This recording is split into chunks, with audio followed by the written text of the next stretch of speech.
हे कृष्ण गोविंद हरे मुरारी, हे नाथ नारायण वासुदेवा, एकमात्र स्वामी सखा हमारी, हे नाथ नारायण वासुदेवा, माता पिता गुरु सखा हमारे, हे नाथ नारायण वासुदेवा।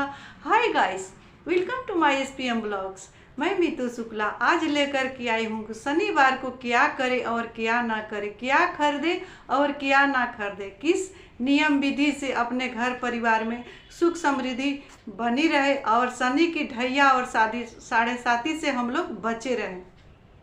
दोस्तों, कभी कभी होता है ना कि बहुत सारा मेहनत करने के बाद, बहुत सारा परिश्रम करने के बाद भी घर में सुख समृद्धि नहीं बनी रहती है। आए दिन लड़ाई झगड़ा होते रहता है, तो वो समझ जाना ये चाहिए कि ये मेरे घर में है सो शनि की कुदृष्टि पड़ी हुई है। कितना भी कर लीजिए, कहीं से कुछ बरकत नहीं होता है।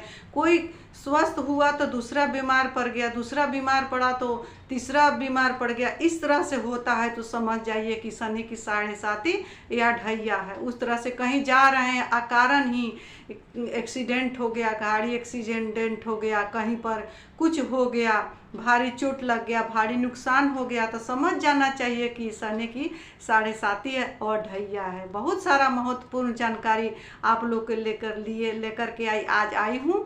सो मैं ज़्यादा ना देर करते हुए मैं जानकारी आप लोग को दे रही हूँ कि क्या करे और क्या ना करे शनि की साढ़े साती और ढैया से बचने के लिए।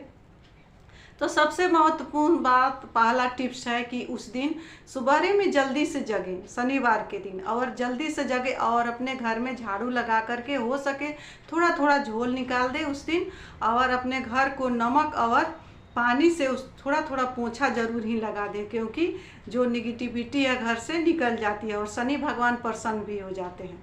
और दूसरा टिप्स क्या है कि नहाने के बाद हम लोग क्या करते हैं कि बिना सिंदूर लगाए हुए ही पूजा करते हैं। तो उस दिन और दिन कर ले कोई बात नहीं है, लेकिन जब शनिवार का दिन है तो उस दिन बिना सिंदूर लगाए नहीं पूजा करना चाहिए। और सिंदूर लगाने का ये नियम होता है कि पहले सिंदूर सीधे डायरेक्ट अपने माथे में नहीं लगाना है। पहले सिंदूर आपके घर में किवाड़ी हो या दीवार हो, उसमें सिंदूर लगाएं और सिंदूर लगाते समय बोले शनि भगवान से कि हे शनि भगवान, मेरे सिंदूर का, मेरे पति का जो बाधा संकट ग्रह गोचर दुश्मन शत्रु सारे को आप ग्रह गोचर बाधा संकट दुश्मन शत्रु को आप काटिएगा। उस तरह से करके तब अपने मांग में सिंदूर लगाएं। सिंदूर लगाने के बाद हो सके तो आप लोग उस दिन पीपल का वृक्ष में सुबह सूर्योदय से पहले पूर्व ही जल जा कर के, सूर्य पीपल का पेड़ में विष्णु भगवान को वासुदेव जी का वास होता है। सूर्योदय का पहले 33 करोड़ देवी देवता का वासा उस दिन पीपल में होता है। इसीलिए सुबह उठ करके उसमें जल दे। जल देने का क्रम ये है कि उसमें थोड़ा सा जल रहे गंगाजल मिश्रित, और उजला जो अक्षत होता है अरवा चावल का, उसका अक्षत ले, उजला फूल ले और थोड़ा सा गुड़ ले, शक्कर या गुड़ कुछ भी ले ले, और उसमें काला तिल डाल करके विष्णु वासुदेव जी को जा कर के पीपल का वृक्ष में जल चढ़ा दे। पहले वहाँ तेल से अभिषेक कर दे थोड़ा सा। सबसे पहले कहीं भी पूजा करना चाहिए तो जल से ही अभिषेक करना चाहिए। जल के बाद वहाँ सरसों का तेल जो शनि भगवान को तो चढ़ता ही है, आप लोग को पता ही होगा। तो सरसों का तेल से जो वासुदेव जी का जड़ है पीपल का, उसमें थोड़ा सा सरसों का तेल से अभिषेक कर दे। अभिषेक करने के बाद क्या करे कि वहाँ पर जल से अभिषेक कर दें। वहाँ जो मिश्रित जो शक्कर से हम लोग जो शरबत बना करके उसमें अभिषेक करें और विष्णु भगवान को, वासुदेव जी को प्रणाम करें।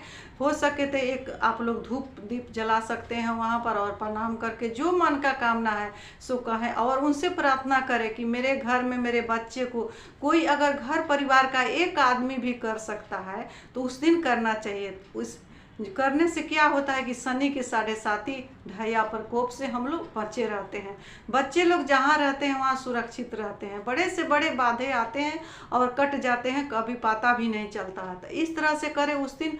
और मान लीजिए कि आप फ्लैट में हैं, वहाँ पर पीपल का वृक्ष नहीं है, तो आपके गमले में अगर शनि का पौधा है, शमी का, तो उसमें भी आप लोग उजला तिल और काला अक्षत उस दिन और उसमें गुड़ डाल करके जल को, 1 लोटा जल, अगर शमी का भी पौधा है तो उसमें अभी आप लोग दे सकते हैं। और शमी का भी पौधा नहीं है, ताकि जहाँ शिवलिंग है वहाँ पर आप लोग जा करके उस दिन जल से अभिषेक करें। उसके बाद आप लोग सरसों का तेल से अभिषेक करें और बाबा को तिल समर्पित करें। बाबा से कहें कि हे बाबा, जो मेरे घर में बच्चे को मुझे नाम और गोत्र बोल करके जो साढ़े साती है या ढैया है, उसको आप काटना बाबा, इस तरह से करें। और शाम को भी दीपक जलाएं, उस दिन जा कर के सरसों का तेल शनिदेव को जलाएं, पीपल का वृक्ष के नीचे सरसों का तेल जलाएं और शनि भगवान से प्रार्थना करें कि मेरा ग्रह गोचर मेरे परिवार का आप काटिए और जो मेरी मनोकामना है सो पूर्ण करे, इस तरह से बोले शनिवार के दिन। और क्या उस दिन दान करें और क्या खरीदें सो मैं बता रही हूँ। अकारण दोस्तों नहीं जानकारी होती है, तो उस दिन हम लोग क्या करते हैं, तेल खरीद लेते हैं या लोहा खरीद लेते हैं। तो इस तरह से जो सरसों का तेल है उस दिन दान किया जाता है, लोहे का दान किया जाता है, काला चीज़ का दान किया जाता है। उस दिन लोहा नहीं खरीदना चाहिए और नहीं सरसों का तेल ही खरीदना चाहिए। उस दिन हो सके तो जितना समर्थ है उस दिन आप लोग सरसों का जो तेल है उसका दीपक जलाएं, गरीब में बांट दे, दान कर दे। और लोहा है उसको आप लोग देख सकते हैं किसी को, लेकिन उस दिन अपने घर में खरीद करके शनिवार के नहीं लाना चाहिए। उस दिन लोहा खरीदने से और जो सरसों का तेल खरीदने से शनि की जो साढ़े साती है, ढैया है, सो अकारण ही चलने लगती है। कहीं पर भी कहीं से कोई माने जाइए रहा था, उसका एक्सीडेंट हो गया, कहीं उसका पैर टूट गया, कुछ हो गया, इसी के चलते होता है। तो दोस्तों इस तरह से करेंगे।